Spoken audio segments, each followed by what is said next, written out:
नमस्कार, मैं हूं आपके साथ Hemant Kumar. Iran, Israel, America के इस युद्ध को लेकर के जो सबसे बड़ी खबरें आ रही हैं उसको आज ज़रा समझने की कोशिश करेंगे। करीब 1 महीने से ज़्यादा का वक्त इस युद्ध को लेकर हो गया। दुनिया टेंशन में आ गई कि होगा क्या। लेकिन इसके इतर अब अमेरिका की तरफ से जो बयान आया है वो बयान कलई खोलने वाला बयान है अमेरिका की, और वो ये कह रहा है कि अमेरिका के साथ कोई नहीं है। तो नाटो पर ट्रंप क्या बोले हैं, नाटो पर ट्रंप का एक महत्वपूर्ण बयान जिसकी बात आज के इस वीडियो में हम करने वाले हैं। ये भी आपको बताने वाले हैं कि अब आखिरकार युद्ध के इस चरण पर इजराइल क्या दावा कर रहा है हिजबुल्लाह को लेकर के, और इन सब के बीच में ईरान हार्मुज स्ट्रेट पर सबसे बड़ा तथ्य क्या बता रहा है जो अमेरिका की टेंशन को और बढ़ा देगा, और दुनिया के बाकी देशों के लिए इसमें क्या संदेश छिपा हुआ है। तो इस वीडियो को ज़रा पूरा देखिए और अच्छा लगे तो इसे शेयर कीजिए। सबसे पहले बात ट्रंप की कर लेते हैं, क्योंकि ट्रंप ने नाटो को लेकर के बहुत बड़ी बात कही है। बहुत बड़ी बात क्या कही है कि ट्रंप एक जगह इंटरव्यू दे रहे थे।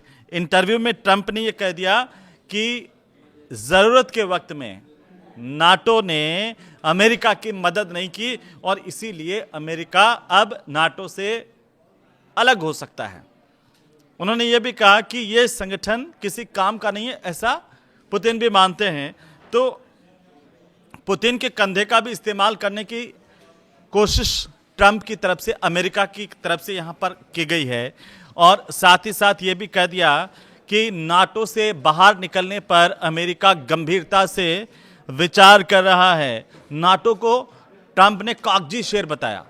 ट्रंप अब इतने बड़े खुद बयानवीर हैं कि रोज़ाना एक तो बयान देते हैं और बयान बदलते भी हैं, और ऐसे में कई दुनिया के कई देश कहने लगे हैं कि ट्रंप की बात पर भरोसा नहीं करना। खासतौर पर ईरान में तो ये प्रचलन में ही आ गया है।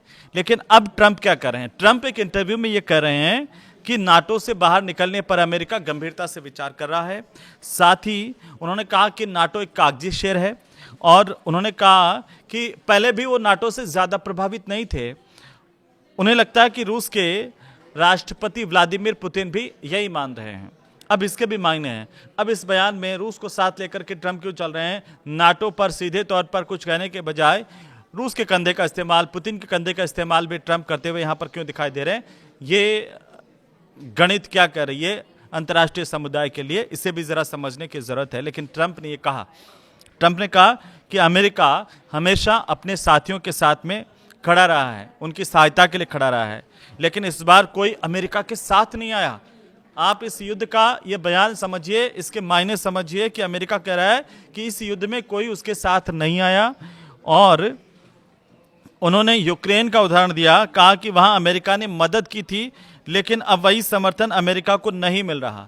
अब आप इसे समझ सकते हैं कि अमेरिका जो सोच के युद्ध करवा रहा था या इजराइल को उकसा करके वहां पर हमला शुरू करवाया था, उसको उम्मीद थी कि कई देश नाटो तो कम से कम उसके समर्थन में आ जाएंगे, लेकिन ऐसा हुआ नहीं। तो अमेरिका अब कह रहा है कि हम तो नाटो से बाहर निकलने पर विचार कर रहे हैं। नाटो कोई संगठन थोड़ी है, नाटो तो कागजी शेर बताया उन्होंने, कहा कि पुतिन भी यही मान रहे हैं। तो ये अब भाषा हो गई ट्रंप की, जो नाटो को लेकर के उनका बयान है। ये बता रहा है कि ट्रंप अलग थलग पड़ चुके हैं। दूसरी तरफ जो है मिडिल ईस्ट की ये जो लड़ाई है उससे भारी आर्थिक नुकसान देशों को पहुंचा है, इसमें कोई दो राय नहीं है। अब जो यूनाइटेड नेशनल डेवलपमेंट प्रोग्राम है यूएनडीपी, उसकी तरफ से आप देखिए कहा गया है कि मध्य पूर्व में जो ये युद्ध चल रहा है इससे पूरे इलाके की अर्थव्यवस्था को बहुत बड़ा नुकसान पहुंच सकता है। 18 लाख करोड़ के करीब का नुकसान हुआ है, एक बड़ा नुकसान है। और रिपोर्ट ये कह रही है कि ये संघर्ष अब कुछ देशों तक सीमित नहीं रहा है, बल्कि पूरे क्षेत्र के लिए एक बड़ा संकट बन गया है। अब ये जो मध्य पूर्व का इलाका है वहाँ पर इस इलाके की जीडीपी आप देखिए, इस युद्ध के इम्पैक्ट क्या है। इम्पैक्ट ये है कि यहाँ की जीडीपी 3.7% से लगा करके 6% तक घट सकती है। करीब करीब 18 लाख करोड़ का नुकसान इन देशों को, इस रीजन में हो सकता है मध्य पूर्व में।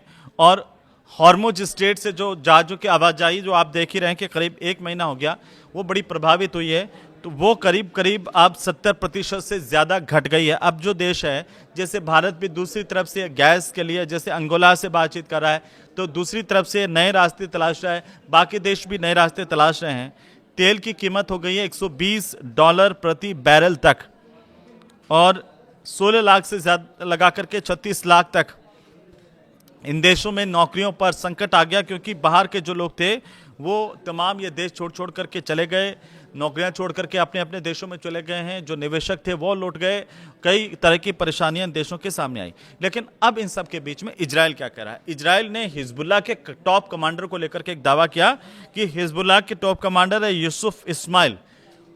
इजराइल कह रहा है कि हमने यूसुफ इस्माइल को मार गिराया है, और इजराइल ने कहा कि यह हमला बेरूत में किया गया था।